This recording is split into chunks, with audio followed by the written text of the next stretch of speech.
Hello everyone, my name is Gary O'Mealy, and in this video we are going to talk about agonists and antagonists. So earlier on in this class we talked about the idea of pharmaceutical drugs being used to target defective physiological pathways and modify them in such a way to alleviate symptoms for prospective patients. So one class of pharmaceutical drugs that we had talked about before were enzyme inhibitors. So the idea is that if some disease is caused by a defective enzyme that is defective either because of a genetic mutation or something else, we can modify the behavior or activity of that enzyme by adding in a drug that affects the enzyme activity in the way that we want. So obviously, enzyme inhibitors make up just one potential class of pharmaceutical drugs. Another class of drugs we're going to talk about here and now are those that modify cell signaling capabilities. And this can happen in a number of different ways, usually by affecting the interaction between a ligand and a receptor, which has obviously been a common topic of conversation over these last few videos. So we can either activate a receptor when it is inactive, or we can prevent a receptor from becoming active altogether. So they kind of fall into two different classifications in that way. The first are called agonist drugs, and the second are called antagonist drugs. So the idea with an agonist is that an agonist will usually, at the molecular level, bear some sort of resemblance to whatever you might consider the natural ligand to be for that particular receptor. So for that, look at this molecular structure here. This is acetylcholine, which is a very common neurotransmitter that is used by the nervous system, and we will become very, very familiar with this neurotransmitter once we start talking specifically about the nervous system. So take a good look at the molecular structure of acetylcholine here, which is the natural ligand for a lot of neurotransmitter receptors at synapses at different places in the nervous system, and compare it to the molecular structure on the next slide. This is muscarine, which is an agonist for a type of acetylcholine receptors called muscarinic receptors. And as you can probably imagine, these receptors were named after this drug that is shown here. So can you tell which part of muscarine definitely resembles the structure of acetylcholine? Now, acetylcholine definitely didn't have this five-membered ring structure here, but you can see the tertiary amine functional group, which is present here, is very, very similar, if not outright identical, to what we saw with acetylcholine. So the idea here with agonists is that they are going to look an awful lot like the natural ligand, and that is for good reason, because the whole point of the agonist is we want it to exert a very similar effect to what the natural ligand does. So the idea here is that if you compare the natural ligand when it is available to bind to the receptor, when the natural ligand binds to the receptor, we elicit some sort of physiological response. Well, we want the agonist to do the exact same thing. The agonist is going to have molecular resemblance to the natural ligand. It is going to bind to the receptor, and it is going to stimulate a physiological response of some kind. Now, that physiological response may not be quite as strong or as potent as what the natural ligand would do, or it may be a whole lot more potent than what the natural ligand does. So it's just going to kind of depend.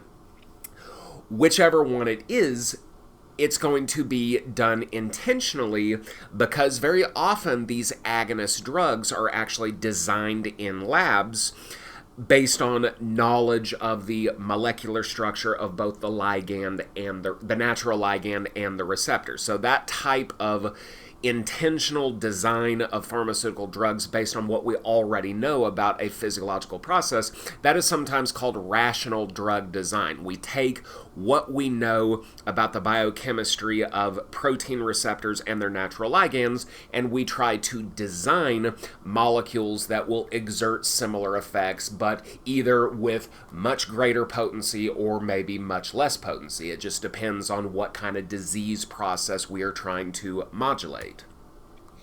So here are some examples of some agonist drugs. You might see a couple of very familiar looking ones like nicotine, which is obviously present in a lot of tobacco products.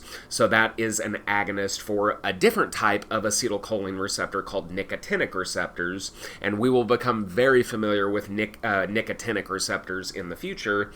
Phenylephrine, which is a agonist for alpha adrenergic receptors, which we've talked about before.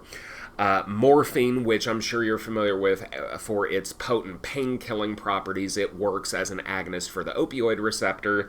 And then methadone, which is very interesting. It actually acts on the very same opioid receptor, but actually engages the receptor with much less activity, so it's often employed to help painkiller addiction patients kind of deal with withdrawal symptoms. So they get to experience the feeling of engaging those receptors, but without some of the negative consequences that are downstream of that. Okay, so let's move on to antagonists. So antagonists, on the other hand, are going to do basically the opposite of agonists. So an antagonist will bind to the receptor, but it is not going to produce any sort of biological response. So the best way to kind of look at that is that an antagonist is going to bind to the receptor and block it. So as long as that receptor is blocked, it cannot be activated either by the natural ligand or an agonist. So let's kind of compare and contrast what we've talked about before. So as we've seen, the natural ligand, when it engages the receptor, produces the intended biological response. Similarly, the agonist, which is going to bear some resemblance to the natural ligand, will bind to the receptor and produce a similar response, if not the same response. An antagonist is different because when it binds to the receptor, we do not produce any sort of response. Furthermore, as long as that antagonist is stuck in the binding pocket for that receptor, nothing can occur. The receptor is functionally blocked. The receptor will not work as long as that antagonist is there.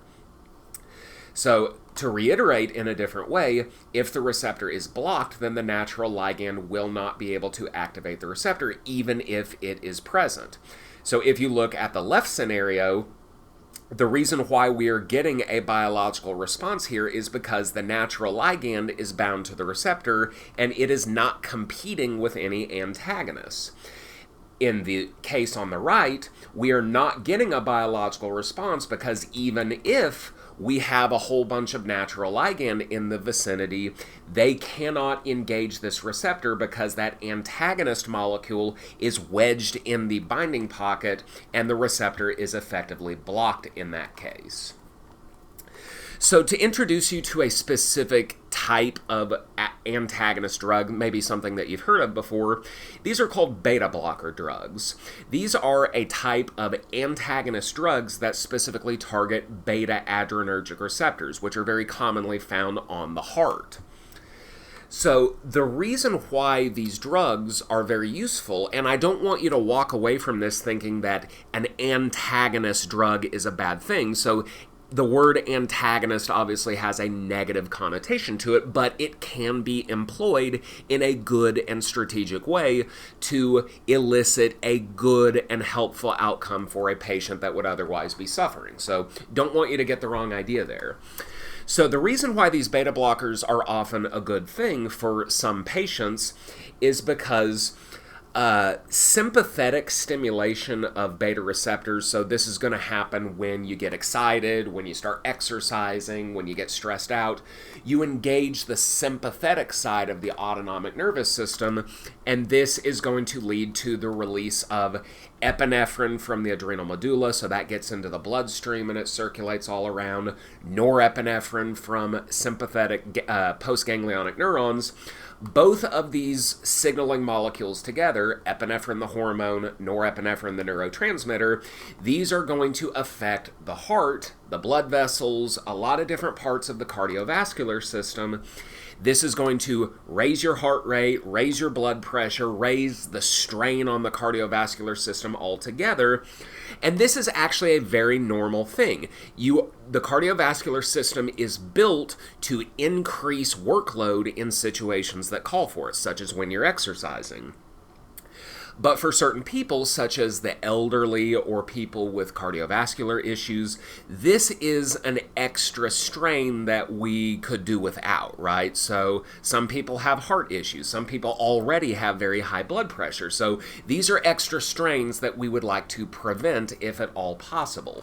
And the idea here is that the source of this extra strain is the interaction between epinephrine and norepinephrine with those beta-adrenergic receptors. So if we're thinking strategically here, we think, is there a way that we could prevent those natural ligands, the epinephrine and norepinephrine, from engaging those beta-adrenergic receptors? And based on what we've talked about so far in this video, an antagonist drug is the perfect way to do that. So like I mentioned, there are definitely people that we do not want that increase in heart rate and blood pressure and all that other stuff to occur, such as the elderly, people with cardiovascular conditions. So the question we want to ask here is, how can a beta blocker drug prevent those changes and alleviate the extra strain on the cardiovascular system? So look at this illustration here. We see the general blood circulation, and then you can kind of see a very rough, crude representation of the heart. Yes, graphic design is my passion. Note, to be serious though, I did not feel confident in providing an accurate illustration of the heart, so you're just going to have to deal with this here. So what we're showing here in red is the cardiac muscle of the heart, and in blue, the SA node or pacemaker region of the heart itself. So the SA node is going to help to set the heart rate, or how frequently the heart is beating, and then the red part, the muscle, is the part that's actually doing the work to pump the blood. So what you'll notice here is both the SA node cells and the cardiac muscle cells in the heart, they both have beta receptors here, okay? So there you go. So in the future, we're going to talk about this very same thing in more general detail when we start talking about how the autonomic nervous system helps to regulate visceral organs like the heart. And we have talked about that before in a previous video, talking about the dual innervation of places like the SA node in the heart. So, as we said before, when you engage your sympathetic division of the ANS, this is going to raise your heart rate, raise that strain on the cardiovascular system, and as we said, that engagement works through beta-adrenergic receptors, okay? So the idea here is that when you get overexcited, when you exercise or whatever, you're going to end up, in part, with a whole bunch of epinephrine that is now in the bloodstream, and that epinephrine is going to diffuse out of the bloodstream and bind to those beta-adrenergic receptors on the heart. So the effects here are going to be, you'll raise your heart rate, you'll raise your contractility, which is basically how hard the heart is working, and as a consequence, the blood pressure is going to go through the roof. Now, for some people, that's a good thing. We want those things to occur when necessary, but again, for the elderly, for the cardiovascularly compromised, we would like those things to not occur. So let's say that a patient of ours is taking beta blockers. So you can see those beta-adrenergic receptors are occupied with the beta blocker drugs like metoprolol. So that preemptively antagonizes these beta receptors so that when the time comes, when that epinephrine does get into the bloodstream, even though we could not prevent the release of epinephrine from the adrenal medulla, we prevent that epinephrine from being able to engage these receptors because the receptors are effectively blocked. And in doing so, we keep the heart rate low, we keep the strain on the heart low, and we keep the blood pressure low. So if you happen to know anybody or any family members or friends or anybody that is on beta blocker drugs, you will now have a greater appreciation for why they are on those drugs. And before we close this video, here are just a couple of examples of some antagonist drugs. Atropine is one that you may have heard about before, especially if you watch medical dramas. Oftentimes you'll see patients on the operating table. If the patient starts to kind of crash and their heart rate gets dangerously low, you'll oftentimes hear the surgeon say, push however many milligrams of atropine. Atropine is an antagonist of those same muscarinic receptors. This antagonism will actually cause the heart rate to go up and the blood pressure and cardiac output to go up. So again, knowing about these drugs, not that you really need to learn specifically what each drug does now, but a doctor, for example, needs to know what these drugs are, what kinds of receptors they work on, and what the effect of that antagonism or agonism is going to be. Propranolol is a type of beta blocker, so we already talked about beta blockers. Diphenylhydramine is the active ingredient in Benadryl. It antagonizes histamine receptors, which obviously you associate with itchiness and allergies. And then spironolactone is an aldosterone receptor antagonist. We'll talk about aldosterone much later in the semester when we start talking about the urinary system and specifically the renin-angiotensin-aldosterone system. So no need to worry too much about that for right now. Okay, so that's going to do it for this video. Here is a list of vocabulary terms you probably ought to be aware of. And then for checking your understanding, number one, what is the difference between an agonist and an antagonist in terms of how they engage their receptors? And number two, why is specific knowledge of body processes and diseases necessary in order to know how to effectively utilize agonist and antagonist drugs? So for that one, think about the strategy involved in a patient, the symptoms they're dealing with, how those symptoms come about because of mismanagement of ligands and receptors, and how can we use pharmaceutical drugs to fix whatever that problem is. Okay, that's going to do it for this video. If you have any questions, go ahead and drop them in the comments section for me.